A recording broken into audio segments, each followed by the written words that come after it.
Mari kita belajar untuk bersyukur, terutama dalam keluarga dan rumah tangga. Suami bersyukur atas istrimu, amin. Ya, tolong bapak-bapak yang kenceng amin ya. Ya, syukuri istrimu. Coba yang bawa istri, lihat dulu istrimu. Bilang terima kasih Tuhan. Ya, bilang terima kasih Tuhan buat istriku. Coba cepet ngomong sama istrinya. Ini orang Kristen ini agak-agak kaku-kaku ya, suruh ngomong begitu aja nggak mau ya. Bilang terima kasih Tuhan buat istriku yang luar biasa. Ya, demikian istri ya. Ya, demikian istri. Coba lihat suamimu, bilang terima kasih Tuhan buat suamiku yang luar biasa. Ya, ndak usah malu ya, namanya suami istri itu kan harus. Saya juga dengan suami seperti itu ya, saya selalu suami saya itu setiap bangun pagi dia berkata terima kasih Tuhan buat istriku yang luar biasa, terima kasih buat ya rumah tangga kami, terima kasih. Pokoknya selalu kita mengucap syukur dan berterima kasih. Ayat yang berikutnya 21 di sana dikatakan apa? Rendahkanlah dirimu seorang kepada yang lain di dalam takut akan Kristus. Saudara, rumah tangga yang diberkati Tuhan itu diawali dari apa? Saling merendahkan diri. Amin. Ya, ketika ada saling merendahkan diri, maka saya percaya saudara, di situ akan ada damai sejahtera. Saya kasih contoh begini saudara, ya.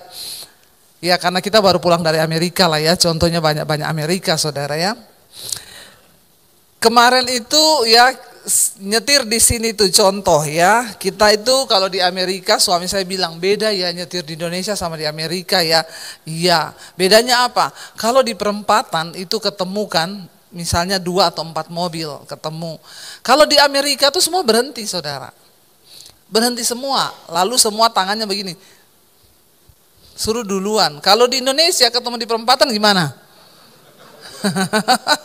Pokoknya maju duluan semua, makanya sering tabrakan saudara. Ya, saling merendahkan diri. Ya, coba kalau dalam rumah tangga itu suami istri ada yang saling merendahkan diri, maka pertengkaran, keributan itu tidak akan sering terjadi. Ya, karena kalau suaminya mau marah sama istrinya mau marah, dua-dua gini, kamu duluan deh marah. Ya, istrinya bilang sama suami, enggak kamu duluan. Suaminya bilang, kamu aja duluan. Enggak, kamu duluan, maka enggak jadi. Ya kayaknya itu dongeng ya Bu ya. Enggak bisa ya seperti itu. Bisa kalau saling sama-sama merendahkan diri, karena ada kerendahan hati saudara ya. Kita tidak merasa benar sehingga kita bisa saling merendahkan diri. Ayat yang ke-22, nah ini kita masuk saudara ya.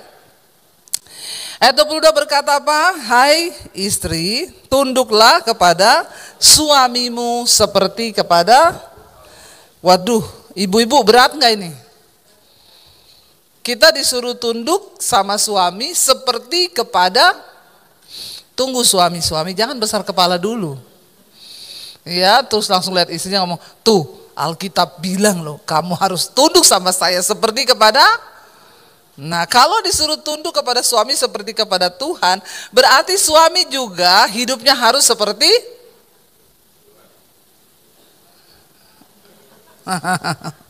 amin bapak-bapak.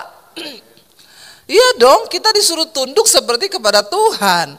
Ya berarti suami juga hidupnya harus seperti Tuhan, mewakili Kristus di dalam keluarga. Amin. Ya, jadi susah nggak dua-dua? Ya, istri susah nggak tunduk sama suami seperti kepada Tuhan? Susah? Yang benar, ibu-ibu, susah apa gampang? Susah banget buat ibu-ibu ya. Tapi kalau kita punya kasih Kristus maka pasti bisa. Apalagi kalau suaminya memang hidupnya menggambarkan hidup Kristus. Amin. Lu kalau suami kita hidupnya seperti Tuhan Yesus, apa istri nggak tunduk? Halo ibu-ibu, pemurah, penyabar, penuh kasih, nggak pelit. Apalagi itu yang terakhir. Ya ibu-ibu ya, amin. Ya makanya saudara dikatakan istri tunduklah kepada suamimu seperti kepada Tuhan. Tentunya dalam hal melakukan yang benar. Kalau suami menyuruh istri melakukan yang tidak benar, ya kita harus lebih takut kepada Tuhan. Ya, misalnya istri suruh suami suruh istrinya berdosa. Kayak dulu ada suami yang mau jual istrinya. Istrinya bilang, kami kesulitan uang bu, lalu suami saya mau menjual saya kepada temennya, dianterin ke hotel. Ya, apakah dalam hal seperti ini saya harus tunduk karena suami saya bilang, ya firman Tuhan berkata loh, kamu tuh harus tunduk kepada suami. Ya saya bilang, ya nggak bisa begitu bu, kita tunduk dalam konteks yang benar saudara. Ya kalau suruh yang tidak benar, maka jangan kamu melawan Tuhan. Ya, di dalam konteks yang benar, suami dituntut untuk hidup seperti Tuhan di dalam rumah tangga. Ya, jadi mulutnya itu juga jangan suka maki-maki istri. Ya, karena saya percaya di mana ada suami yang takut kepada Tuhan, tunduk kepada Kristus, maka di situ pasti ada istri yang tunduk kepada suami. Karena Kristus adalah kepala, lalu suami ini wakil Kristus di dalam keluarga. Jadi urutannya suami tunduk pada Kristus, lalu istri akan tunduk kepada suami. Kalau suami takut Tuhan, gak mungkin lah istri itu mau menuntut yang seperti apa ya. Lalu dikatakan ayat 23, karena apa? Suami adalah kepala istri. Suami adalah kepala istri, sama seperti Kristus adalah kepala jemaat. Dialah yang menyelamatkan tubuh. Ini kata firman Tuhan loh, bapak-bapak. Suami itu adalah kepala istri dan juga anak, sama seperti Kristus yang adalah kepala jemaat. Ya, jadi kita harus sungguh-sungguh berusaha, terutama para suami, untuk hidup seperti Kristus, saudara. Lalu ayat yang ke-24 dikatakan, karena itu sebagaimana jemaat tunduk kepada Kristus, demikian jugalah istri kepada suami dalam segala sesuatu. Dalam hal keuangan, ibu-ibu ya, kita berdoa supaya kita juga wanita ini harus bisa menggunakan uang dengan bijaksana. Seringkali suami tidak percaya kepada istri dalam hal keuangan karena memang istrinya tidak dapat dipercaya ya. Kalau kita hidup takut Tuhan, saya percaya pasti suami kita percaya kepada kita. Alkitab berkata istri yang takut akan Tuhan itu, ya dia itu dipuji-puji dan suaminya tidak akan kekurangan keuntungan. Kalau hidup Bapak Ibu sebagai suami istri kita saling satu hati, kita sama-sama hidup dalam Tuhan, tidak bertengkar, tidak berantem, maka Tuhan memberkati rumah tangga kita. Terutama bapak-bapak, saya melihat suami-suami yang takut Tuhan itu pekerjaannya diberkati. Ya, apalagi suami yang mempercayakan keuangan kepada istri. Istri itu juga nggak mungkinlah menghabiskan uang untuk hal-hal yang tidak berguna. Ya, jadi sebagai suami istri kita mulai dulu dari hal keuangan. Mari kita saling terbuka suami istri supaya Tuhan memberkati. Kalau dalam hal keuangan saja kita nggak terbuka, tidak mungkin Tuhan itu mau memberkati saudara, amin.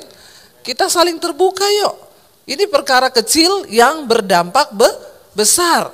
Karena Tuhan mensejajarkan dirinya dengan mamon. Tuhan bilang, kamu nggak mungkin mengasihi Tuhan, tapi juga kamu mengasihi mamon. Karena pada saatnya kamu akan pilih salah satu. Yuk kita belajar terbuka dalam masalah keuangan. Di sini suami istri semua terbuka, amin. Istri tahu uang suami? Banyak yang konseling kepada saya, ya Bu, saya tuh sampai hari ini nggak tahu uang suami saya. Lo suami-suami dengar baik ini. Ya, engkau nggak akan mungkin diberkati Tuhan lebih lagi kalau kepada istrimu saja kau nggak terbuka. Jangan sampai seperti yang saya cerita, waktu suami mati mendadak serangan jantung, istri bingung mau ambil ATM nggak ngerti pinnya. Tapi di sini semua tahu pinnya, amin. Insya Allah. Ya, harus tahu loh berapa jumlah saldonya itu harus tahu. Bahkan pengeluaran itu dibuat apa saja kita harus saling tahu. Tidak boleh saudara, kalau engkau tidak terbuka dalam hal ini, satu celah iblis itu akan masuk di situ. Karena keuangan, ini kenapa saya lari ke keuangan di sini ya. Tadi pagi saya khotbah di Karawaci, tema yang sama, tapi saya nggak bicara tentang uang.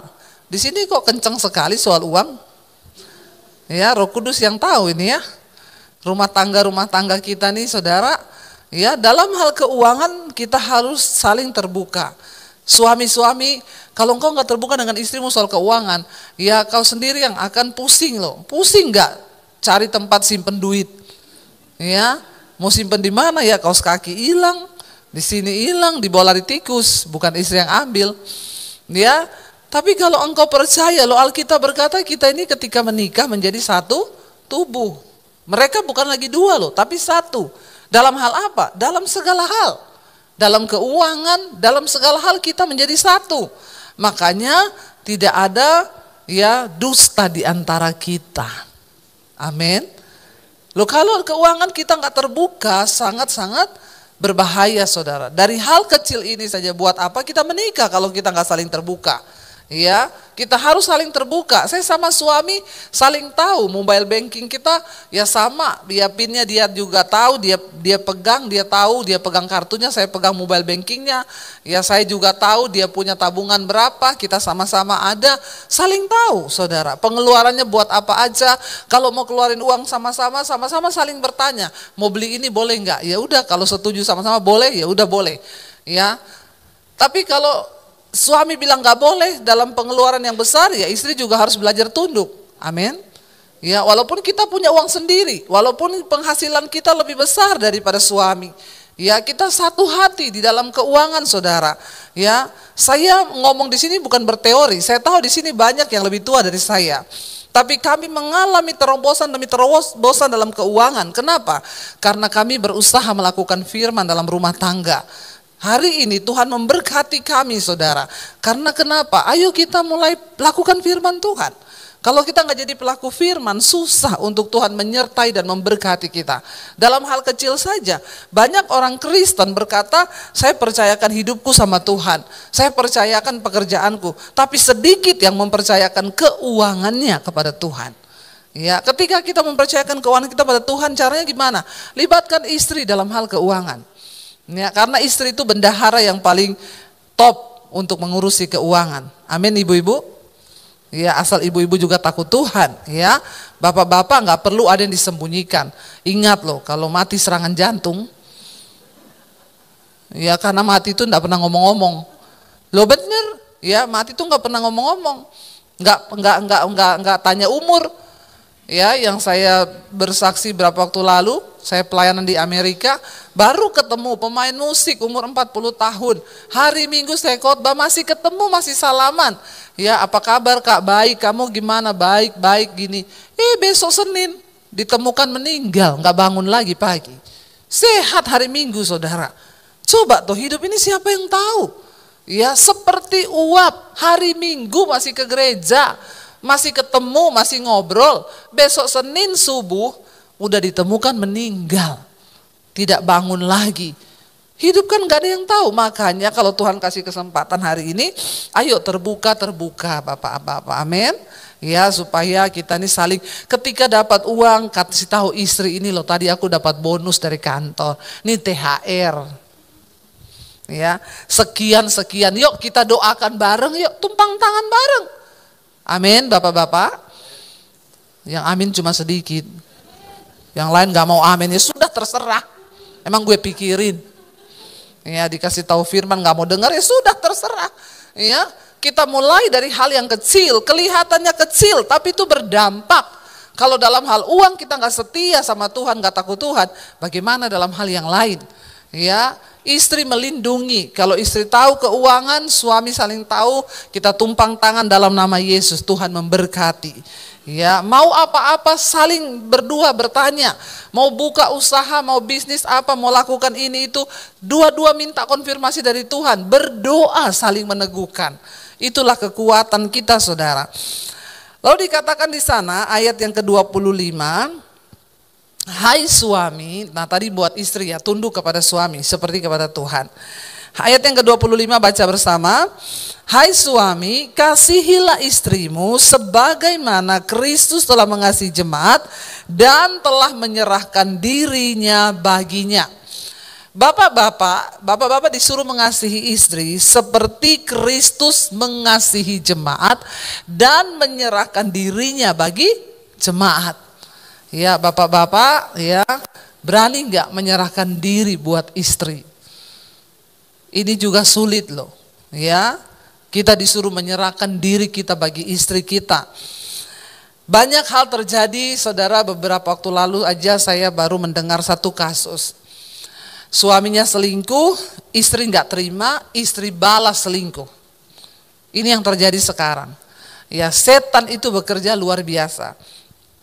Ketika istri balas selingkuh, akhirnya dua-dua sama-sama selingkuh. Yang menjadi korban siapa? Anak. Suaminya ini uangnya diperas sama selingkuhannya, sampai akhirnya hutang di perusahaan. Jadi dia udah gak terima gaji karena gajinya dipotong utang. Istri juga sudah seperti itu dengan laki-lakinya, gak peduli anak. Akhirnya anak gak bisa sekolah, gak bisa kuliah karena gak ada uang buat pakai bayar. Saudara, makanya beberapa waktu yang lalu saya mendengar ada kasus bunuh diri anak remaja di Tangerang. Dia lompat dari apartemen, kenapa? Karena papa mamanya sering berantem. Ya, kita ini sebagai orang tua, mari kita belajar menjadi teladan bagi anak-anak kita di dalam kehidupan kita berumah tangga. Anak-anak itu gak pernah minta dilahirkan lewat pernikahan kita, tapi ketika Tuhan beri mereka kepada kita, itu artinya Tuhan memberi kita kepercayaan.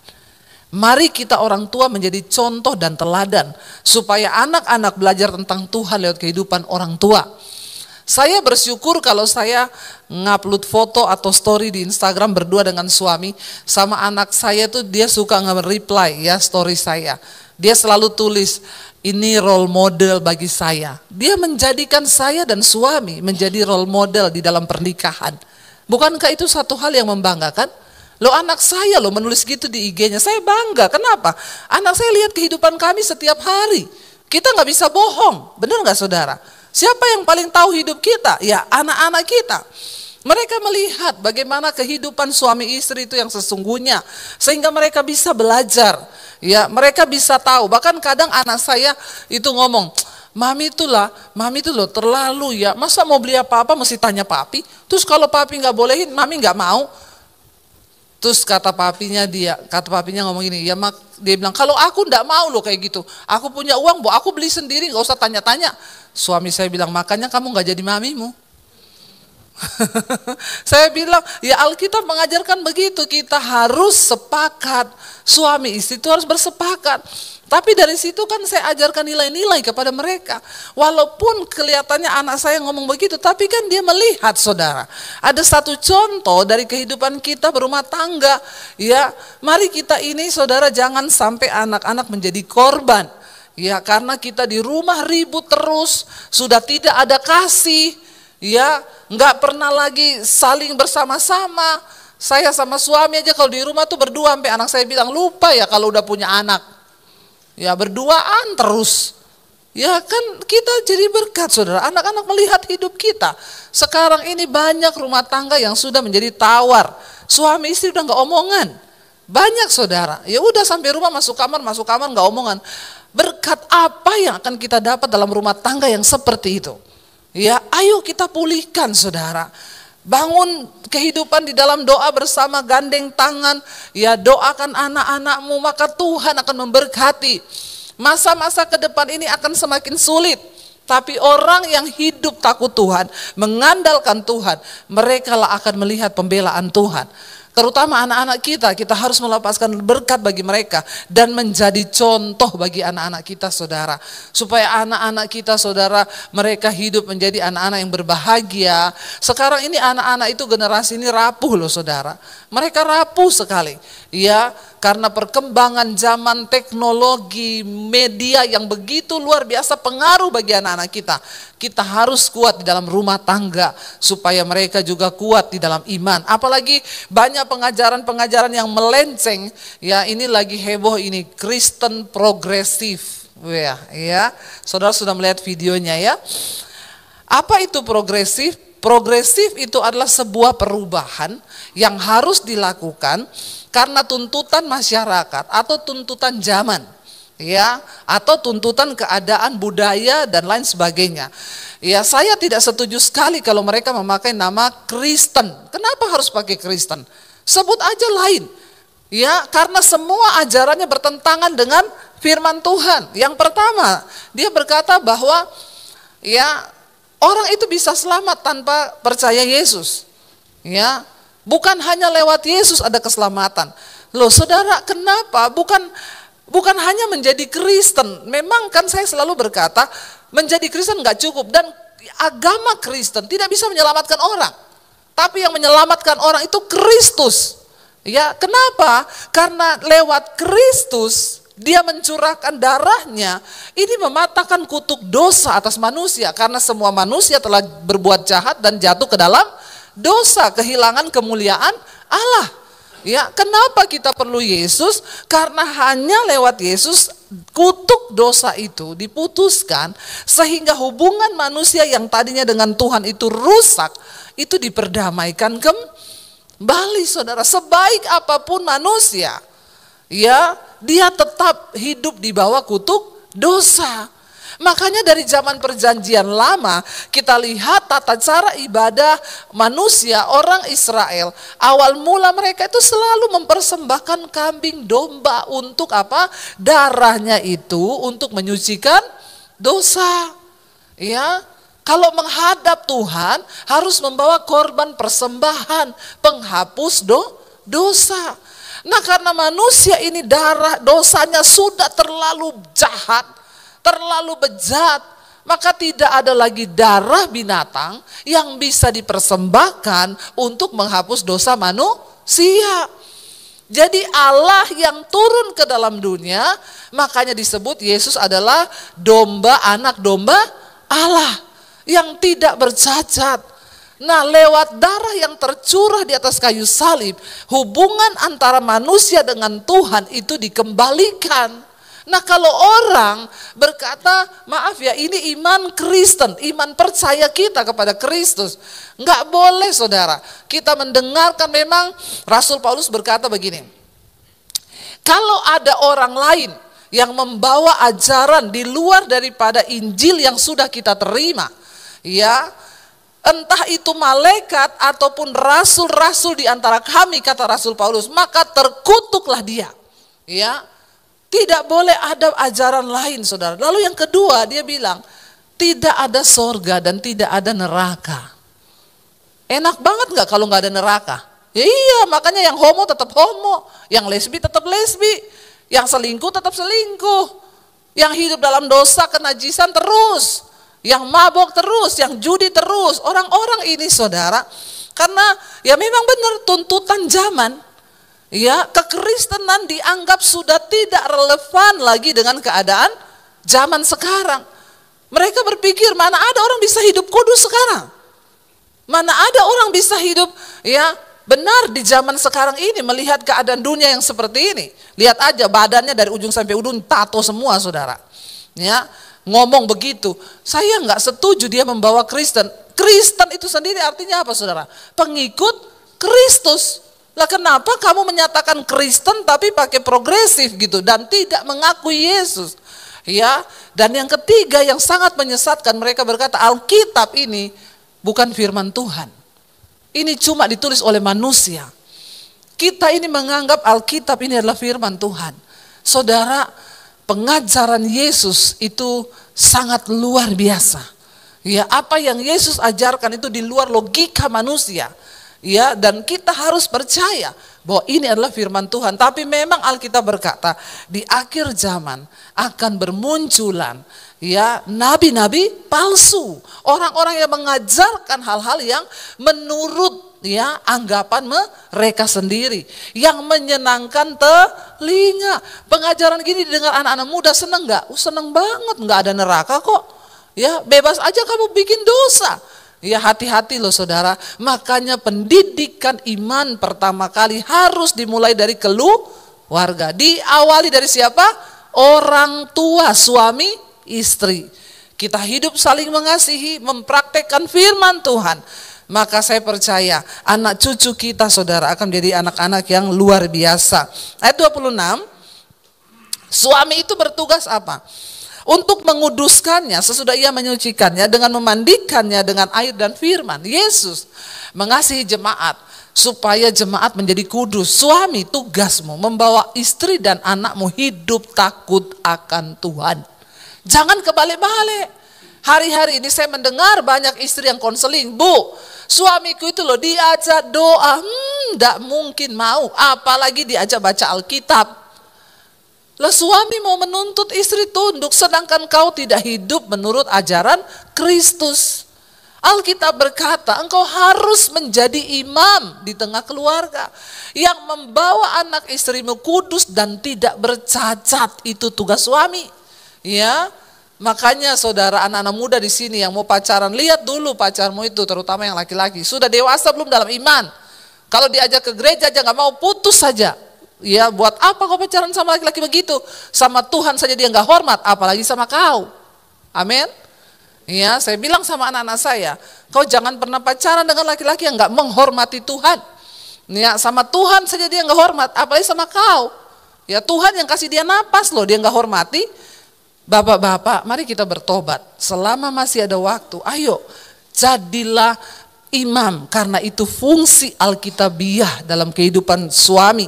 Ya, dikatakan di sana, ya, supaya ayat 27, supaya dengan demikian Kristus menempatkan jemaat di hadapan dirinya dengan cemerlang, tanpa cacat atau kerut atau yang serupa itu, tetapi supaya jemaat kudus dan tak bercela. Ini tugas Kristus dan ini tugas suami kepada istri dan anak-anaknya, saudara. Demikian juga 28, baca bersama. Demikian juga suami harus mengasihi istrinya sama seperti tubuhnya sendiri. Siapa yang mengasihi istri, mengasihi dirinya sendiri. Amin, bapak-bapak.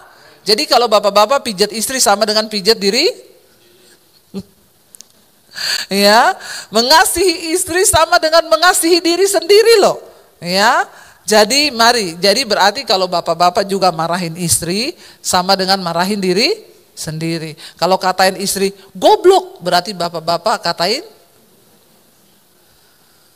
diri sendiri. Sebelum ngatain istri, ngatain diri sendiri. Goblok kau, goblok, goblok. Ya. Jadi jangan Bapak Ibu ya, mari kita berusaha dalam rumah tangga itu hidup kita kudus.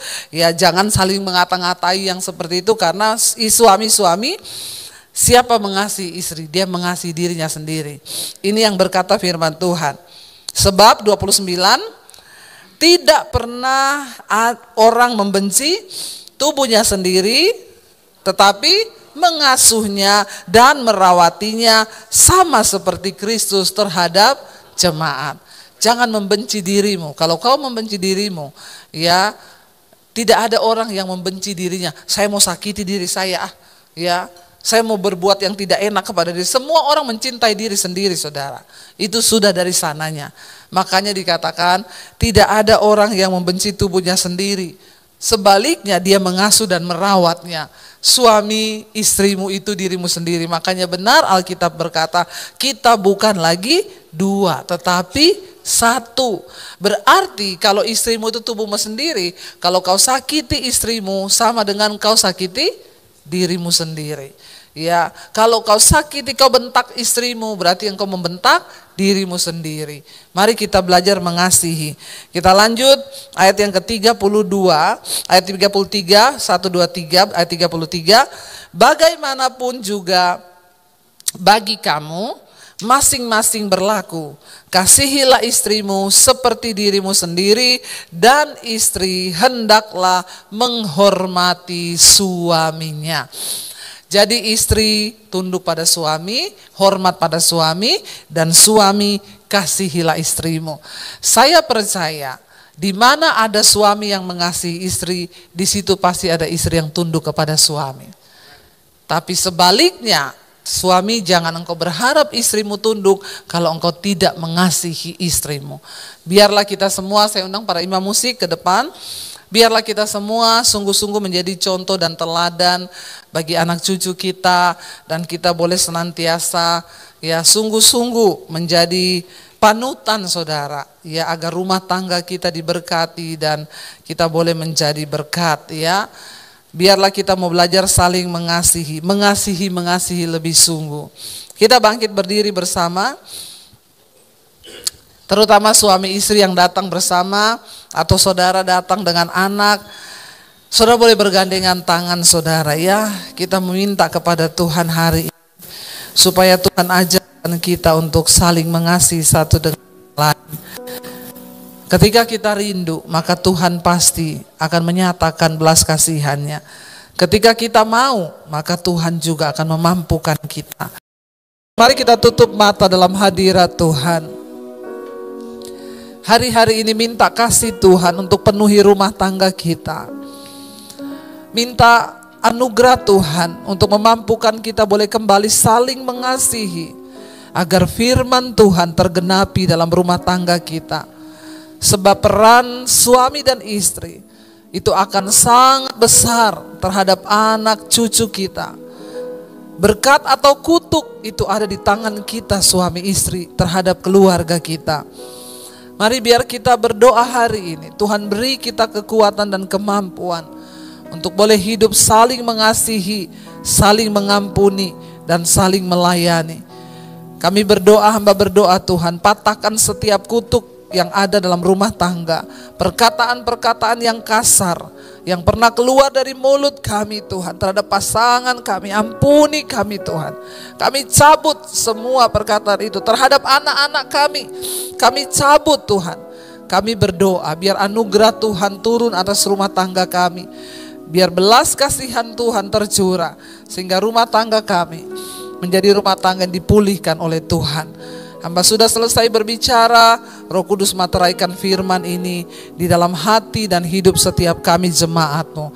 Di dalam nama Tuhan Yesus kami berdoa dan kami bersyukur. Yang percaya diberkati Tuhan, katakan bersama, amin, amin. Silahkan duduk Bapak.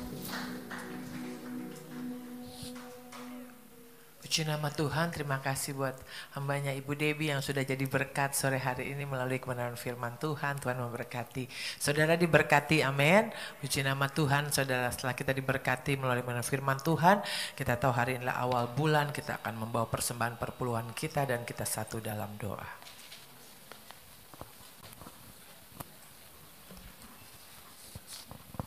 Shalom, saudara-saudara kasih dalam Tuhan. Kita awal bulan biasa ada perpuluhan, sudah ada menerima amplop perpuluhan. Ya. Yang siap, mari kita sama-sama berdiri untuk perpuluhan ini. Bapak, terima kasih, Engkau baik dan amat baik. Terima kasih Bapak, Engkau telah menjaga kami dalam 3 bulan ini, itu semua karena berkat kasih-Mu Bapak. Dan di awal bulan ini kami Bapak akan memberikan sebagian daripada yang Kau berikan ya Bapak. Dan kami percaya sebagian itu bukan karena untuk memperluas kerajaan-Mu di bumi ini ya Bapak. Terima kasih Bapak, kami siap untuk memberikan berkat untuk kemuliaan-Mu saja Bapak. Terima kasih Bapak yang siap untuk memberikan perpuluhan. Kita sama-sama katakan amin. Ya, hambanya silakan.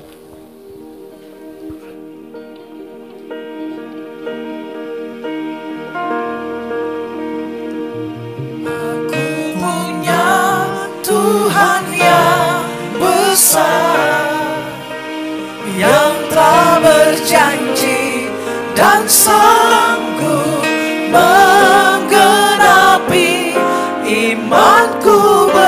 Sepakat percaya kuasanya, ku terima sekarang kemenangan. Aku punya Tuhan yang besar, yang telah berjanji dan sanggup menggenapi imanku. Sepakat percaya kuasanya, ku terima sekarang kemenangan darimu. kasih buat setiap persembahan saudara. Tuhan Yesus memberkati. Kita akan kembali pulang. Saya undang bangkit berdiri, saya undang hambanya untuk menutup dalam doa berkat.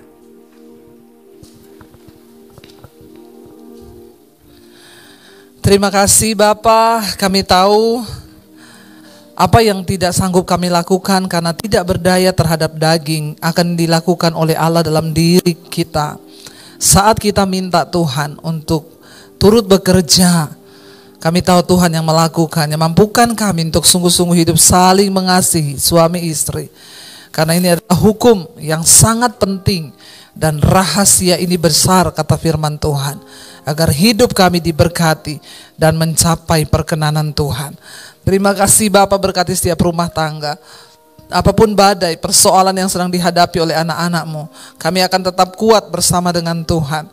Sebab Engkau yang memberikan kami kekuatan Tuhan. Kami terus berdoa agar anak cucu kami hidup di dalam takut Tuhan. Biarlah warisan iman kami boleh menjadi satu teladan untuk mereka boleh bertumbuh di dalam Engkau. Sebab Tuhanlah yang menyediakan segala berkat bagi anak cucu kami. Karena itu kami juga berdoa Tuhan, buat bangsa dan negara kami Indonesia, lawatan Tuhan terjadi buat bangsa ini, damai sejahtera. Biarlah Indonesia aman dalam tangan Tuhan. Kami berdoa untuk para pemimpin di negeri ini, beri rasa takut akan Tuhan, agar mereka boleh memimpin sesuai dengan hukum-hukum Tuhan. Berkati juga gerejamu di tempat ini, berkati Bapak Abraham Konrad Supits, keluarga besarnya. Tuhan senantiasa memberkati keluarga ini terus ada di dalam perkenanan Tuhan. Demikian setiap kami, para pelayan-pelayan Tuhan yang mengambil bagian hari ini, juga Tuhan memberi upah bagi setiap mereka Tuhan. Dan semua kami tidak ada yang terlewatkan. Karena itu Bapak Ibu, mari buka kedua tanganmu, buka hatimu di hadapan Tuhan. Karena itu diberkatilah engkau dalam kehidupanmu, rumah tanggamu, pekerjaanmu, keuanganmu diberkati Tuhan. Bahkan hatimu yang tulus untuk melakukan firman diberkati Tuhan.